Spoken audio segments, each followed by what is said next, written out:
Okay, so this video is about Chris and the soul. Now, what I'm going to do in this video is talk about who I think the soul might belong to, and what Chris's Undertale counterpart might be if they have one.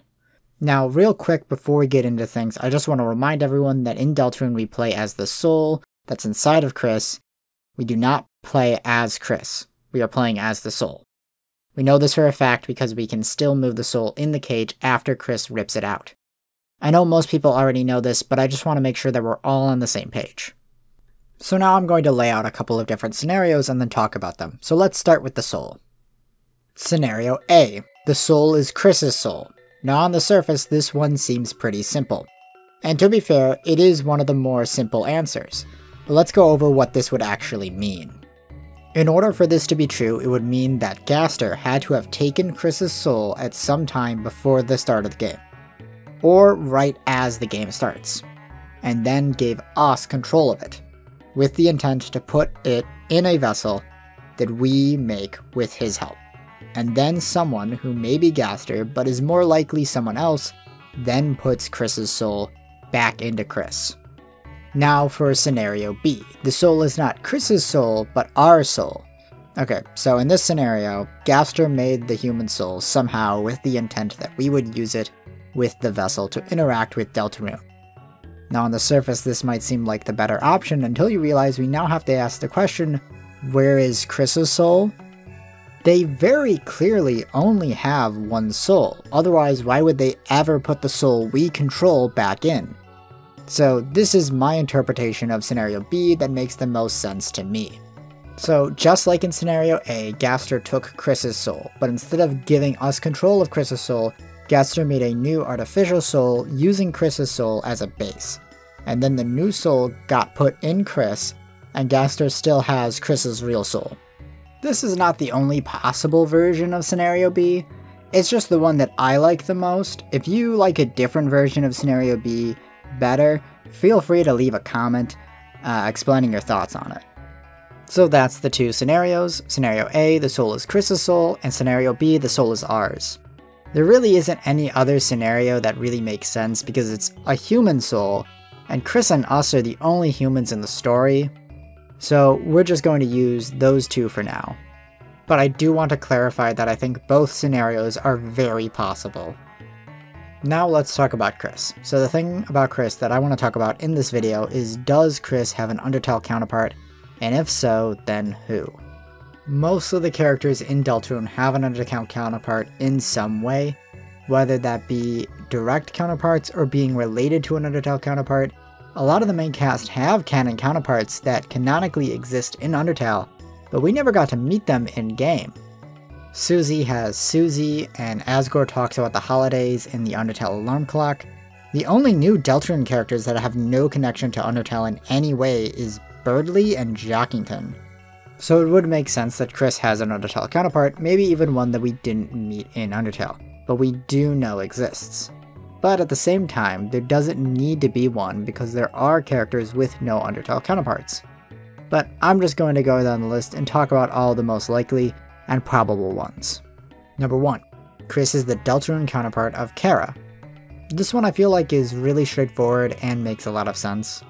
Chris and Kara share a ton in common. They are both the adopted human child of the Dreamers, they both wear the same clothes, they both have an affinity for knives, they both dislike humans, and they both like chocolate. They literally share basically every personality trait.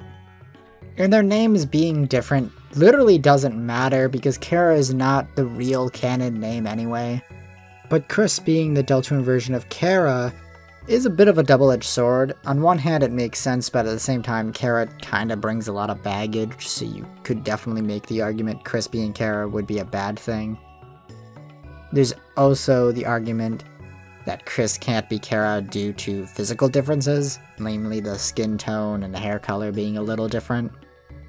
I do feel like you can make an argument that these differences are due to environmental differences.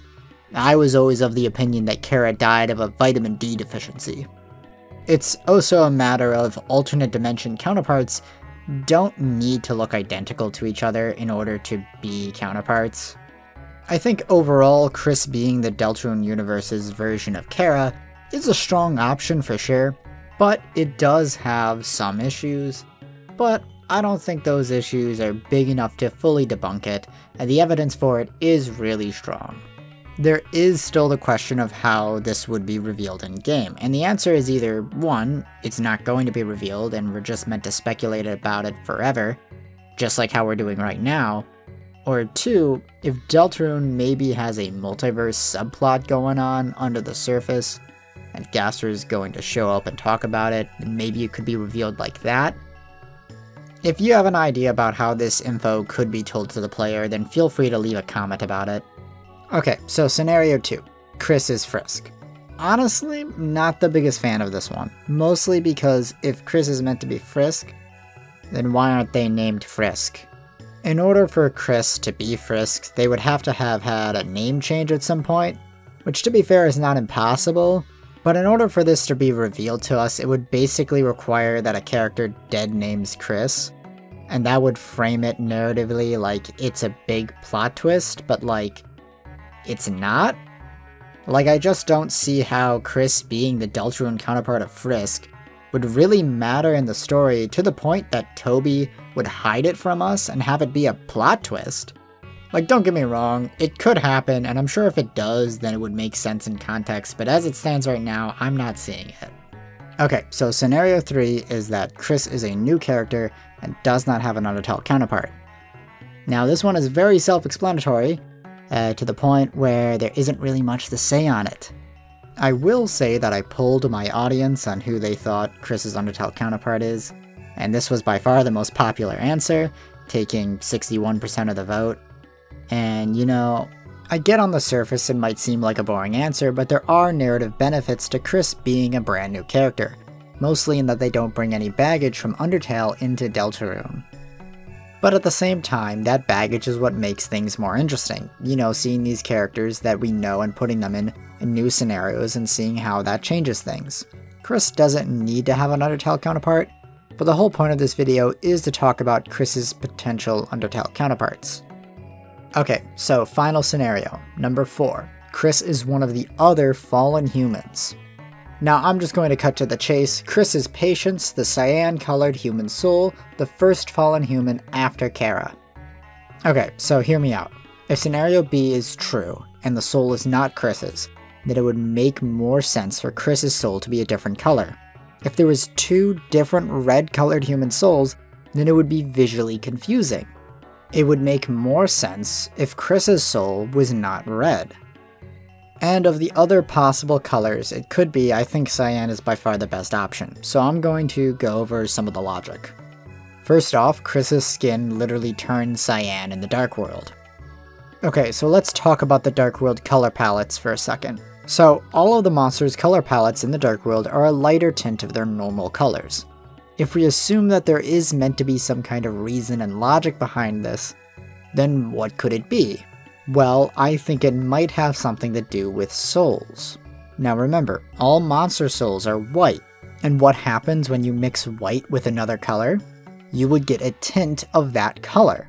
Now if we continue with this logic that the souls and the color of them have an effect on how characters look in the Dark World, and we assume that human souls probably work at least a little differently than monster souls do, because both games have made points making it very clear they are very different and of different properties, and that human souls are more powerful. That for humans, the soul color, instead of blending the 2 colors, it's more of an overcoat that just paints over it. And that this color is based off of Chris's original soul color for some reason. Now I know that that kind of sounds out there, but I do feel like it's either this, or the color change in the Dark Worlds just doesn't mean anything, and they're just there to look cool.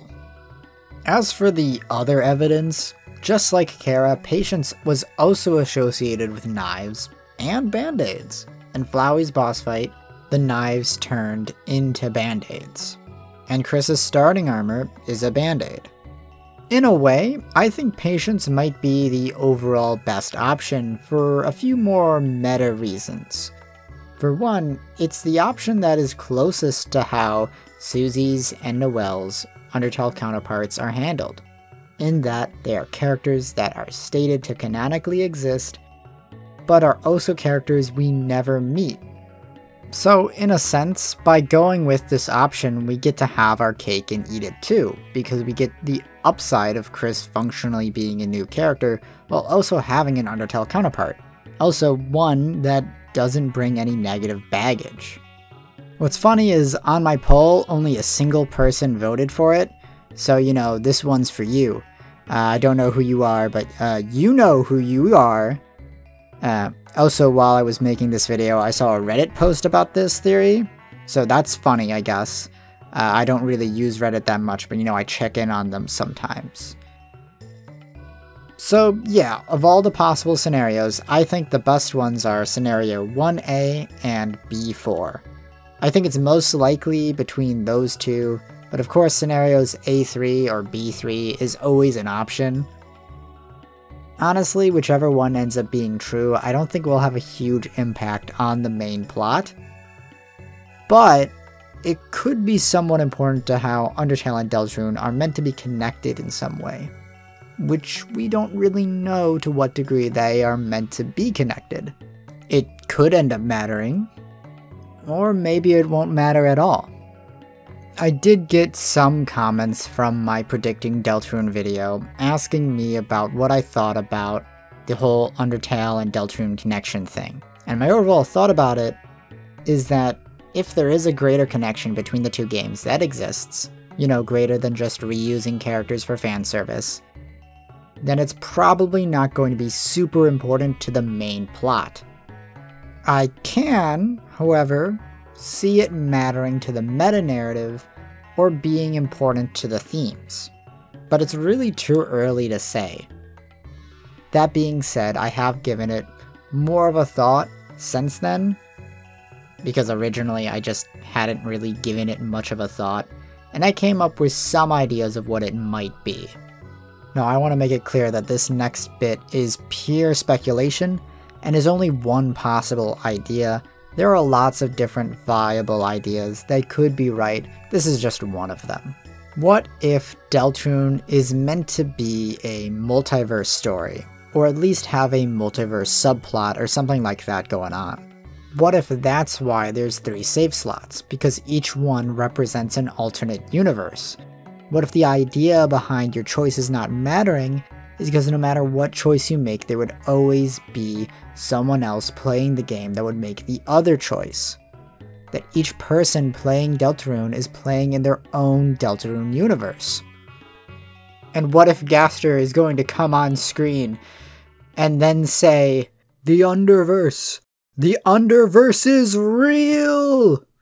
Okay, like, the idea behind this is basically that all the Undertale AUs are canon to the Undertale Deltarune multiverse, because that was like a Homestuck thing, I think. That's what I've heard. I haven't actually read Homestuck. Now, I'm not really sure if anything I just said in the last minute has made any sense. If it didn't make sense, don't worry about it. Maybe try playing Yik, a postmodern RPG, and then maybe it will make sense, but probably not. Now, do I think that this multiverse theory is right? Yes, and also no. I mean, the fact that we have Undertale and Deltarune, and that they are two connected in some way, means that there has to be some multiverse stuff going on, right? But is it also the answer to some of the more meta mysteries? Probably not, because it only really makes sense for some of the things. I don't know. I guess the question is, to what extent does the multiverse stuff matter? Does it matter a lot, or very little? What do you guys think of the idea? Anyway, thanks for watching the video. If you liked it, it would mean a lot to me if you left a like and subscribed. Your continued support is vital for the continuation of this channel, to be honest. That being said, I have lots of plans for more content, and I really want to make 2024 a really great year. So, thank you for watching my videos.